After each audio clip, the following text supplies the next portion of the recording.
Hi, I'm Rachel here with my cat Leia, and I have a theme for this Friday Reads video, contemporary fiction in translation.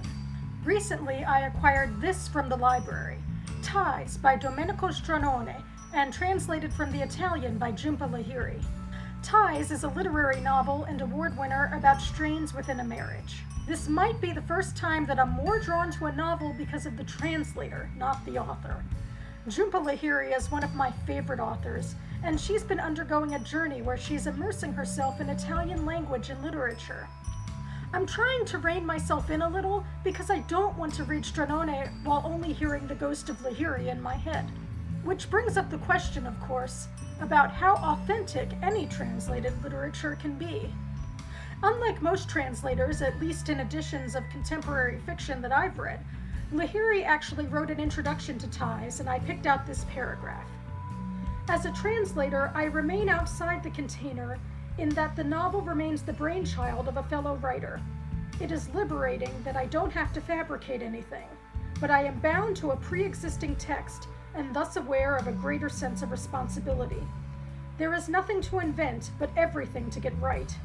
There is the challenge of transplanting into a different language what already thrives beautifully in another. In order to translate Ties, I had to purposefully distance myself from Italian, the language I have come to love most, dismantling it, rendering it invisible. So I suppose that's the job in a nutshell of the translator, to transplant without superimposing anything, and to render the original language and yourself invisible. This got me thinking too about other translated fiction that I've read recently, which is almost always Israeli fiction. So really, as I'm aware of all these various Israeli authors, I'm also aware of their translators. I spoke briefly in my April wrap-up about my distaste for the language in The Extra by A.B. Yehoshua, and translated from the Hebrew by Stuart Schoffman. It's the story of a middle-aged harpist returning home as her mother experiments with facilitated care, amongst other things. I found the language to be incredibly overwrought and distracting. To wit, this is a conversation between a mother and a daughter. So listen to me, Noga. Listen to what a wise woman has to say to a beloved daughter. Hear me out and don't interrupt. Give him that child, give it to him. And that way something real from you will stay in this world, not just musical notes that vanish into thin air. Make an effort, then go back to your music. Give birth to a child and I will help him raise it. He doesn't need help. He'll take the child home and raise it with his children. And his wife? I know him. He'll persuade her or force her. If so, I'm out of breath. Listen to me, I'm begging you. Don't dismiss this out of hand. It's a wonderful idea. It's profound. And at the last minute, it also turns our failed experiment into a surprising victory. Stay a little longer in Jerusalem until it happens, and instead of outrageous payments to an old folks' home, we'll survive handsomely together in Jerusalem, owing nothing to anyone. Stuart Schoffman is a translator and a journalist, which leads me to think that he's not naturally superfluous with words, though maybe I'm just biased about daily reporters. I haven't read any other works of Schoffman or Yehoshua to make an educated opinion, but this stands as a reminder to me about how jarring bad language can be. In contrast with that, I'm just about finished with To the End of the Land by David Grossman, and translated from the Hebrew by Jessica Cohen. Cohen is a freelance translator living in Denver, born in England, and grown up in Israel. She translates a lot of contemporary Israeli work and even has a website at HebrewTranslator.com. If I look too deeply, I'll probably add a dozen new titles to my TBR. To the End of the Land is about a woman who hikes the Israel Trail with an old lover as a way to avoid the anxiety and heartache of possibly losing a son who is currently in the army during an operation. One of the most interesting translator notes about this one is the Hebrew title, Isha Borachat Mibsora, which technically translates to A Woman Escapes from a Message. This is quite the literal title for the plot of the book, perhaps too literalist for English-speaking audiences. I'm pretty sure I've been conditioned to appreciate more vague, thoughtful titles like To the End of the Land. Also, this isn't technically sourced on Wikipedia, but the page for the book does say that the Hebrew puns and quotes from the Bible were a bit daunting for Cohen to translate. The latter kind of confuses me. It's not like the Bible hasn't been translated into English before. Before we go any further, I want to say that I love this book. I think it's the first book I've really dived into since March. I even missed my stop once on the metro going home because I was reading. It's long, 575 pages, and I'm moving slower than I'd like, but I'm also heavily engrossed and I don't want it to end. The characters are so rich and real, and I feel like I'm walking beside them, hearing their life stories, looking at the beauty of nature, contemplating relationships and trauma, and the lessons of a life gone by, and of course politics. This just has me written all over it. And I really do feel like Cohen is invisible here. To a lesser degree, perhaps so is Grossman. He is a bereaved parent, and that he lost his own son to the Second Lebanon War in 2006, about the time that this book came out. I actually saw a play last year based on another one of his books, Falling Out of Time, also translated by Jessica Cohen, and it's all about what it means to lose children. The other novel I read that was translated by Jessica Cohen is Accidents by Yael Hedaya. It's another interior family drama about a widower father, his teenage daughter, and his new girlfriend.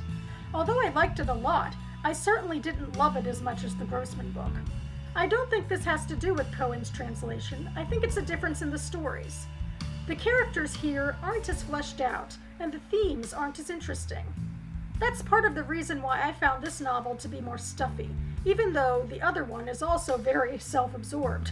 Probably more happens in this one, but it didn't build up to anywhere as intriguing or as illuminating. So I'm thinking I might get into David Grossman's backlist. So much to read. His most recent novel, A Horse Walks Into a Bar, is up for the International Man Booker Award. And speaking of the International Man Booker Award, I also hope to be getting to this book soon. This is Judas by Amos Oz, and translated from the Hebrew by Nicholas de Lange. Most of BookTube seems to have positive thoughts about both of these books. Judas appears to be a juxtaposition of biblical scholarship in 1959 Jerusalem, a very different time for Israel politically than it is today, and also the biblical tale of Judas. I heard Oz speaking to the Guardian Books podcast about wanting to defend Judas, which is intriguing and a little anxiety-producing, given the long history of Christ-killer anti-Semitism. But putting all of that aside, I've been reading through parts of Amos Oz's backlist since last year when I read his haunting biography, A Tale of Love and Darkness, also translated by Nicholas de Lange. De Lange is an ordained rabbi and professor of Hebrew and Jewish studies at the University of Cambridge, and he received a translation prize for The Tale of Love and Darkness. Probably means good things for his work. Also that the Man Booker International Prize took notice of Judas. He's translated a lot of Oz and was interviewed about that on jbooks.com. I'll link the article below, but here's a little tease. These are his words. When you translate a book from one language to another, you're translating not only the words, but also the whole cultural context and the tone of voice and so on. So I suppose for me, Amos Oz comes across as an English language writer, obviously one who lives in Israel. And I suppose that I have to interpret his tone of voice in English, so maybe he comes across sometimes as a little more like me. I try not to let him take on my voice, but he may become a little more academic, a little more pedantic than he is in Hebrew. But actually, we've worked so closely together over the years that I suspect he comes across more or less the way that he would if he were an English speaker.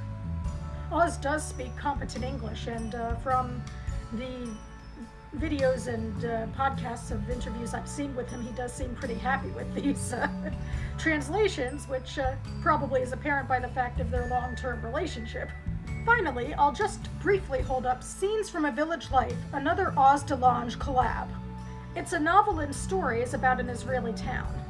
And then there's The Remains of Love by Zeruya Shalev, and translated by a Philip Simpson, about a woman on her deathbed in Jerusalem meditating about Israel and her family. I'll get to it sooner or later. I believe this comprises all of the Israeli novels that are currently in my possession, but there will be more, ultimately. Just to move back to Jhumpa Lahiri before I ramble off into the night, I just love her. I loved her Bengali American fiction, which reminded me so much of my Jewish American identity. And now to witness her falling in love with Italian culture when I'm also Italian American, this feels much more personal than it actually is. But I think that's part of the power of literature too, and literature in translation that comes from different places, because it draws you into things that mean so much to you, even when you can't speak the original language. That's about it for me now. I'll leave links to the things I've been talking about down below. For those of you who read the same translators over and over again, what are your thoughts on them? I'd love to hear about it. Thanks so much for watching, and I'll see you next time.